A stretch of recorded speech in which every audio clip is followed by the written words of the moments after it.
Mano vardas yra Eglė Baltranaitė, aš esu visiškai vietinė, aš ir gimiau, užaugau Neringoj, baigiau čia mokyklą, tada mokiausi rekreacijos ir turizmo Klaipėdos universitete, truputėlį pakeliavau po pasaulį ir grįžau pagal specialybę dirbti savo kraštui, tai visiškai vietinė.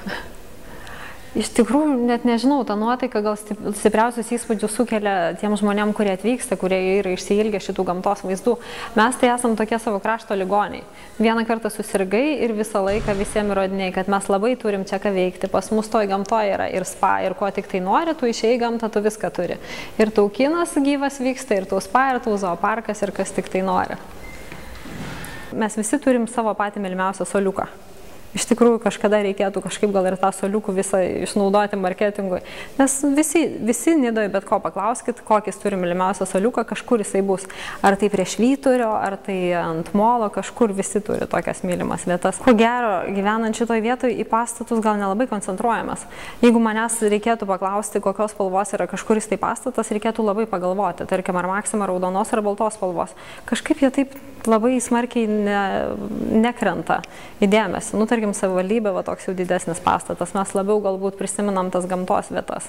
Tie pastatai, nežinau, galbūt jie yra tokie, kad netrikdo, nors į visus to konkurso darbus negaliu pasakyti, kad esu labai įsigilinus, nes kažkaip dar iki mano atėjimo į šitą centrą buvo visi svarstymai, bet nežinau, norisi labai, kad jis nebūtų toks betonas ir nebūtų to daug stiklo, būtų galbūt daugiau mūsų spalvų ir daugiau mūsų elementų. Bet aišku, kadangi aš nesu architektė, yra labai sunku kažką tai tokio pamatyti. Pavyzdžiui, mūsų meno kolonija, jinai yra ir labai kitokia, ir visiškai nekitokia. Jinai taip atrodo tas pastatas kaip buvęs.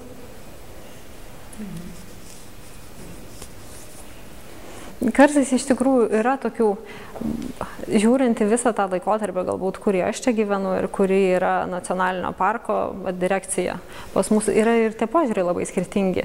Vienu atveju labiau kažkuria vienas rytis saugo, kitu atveju dabar, tarkim, ir pas mus yra avys ir jos kuo puikiausiai gali mūsų paklotėje bėgioti, anksčiau buvo didis nusikaltimas kokį tai gyvūną turėti.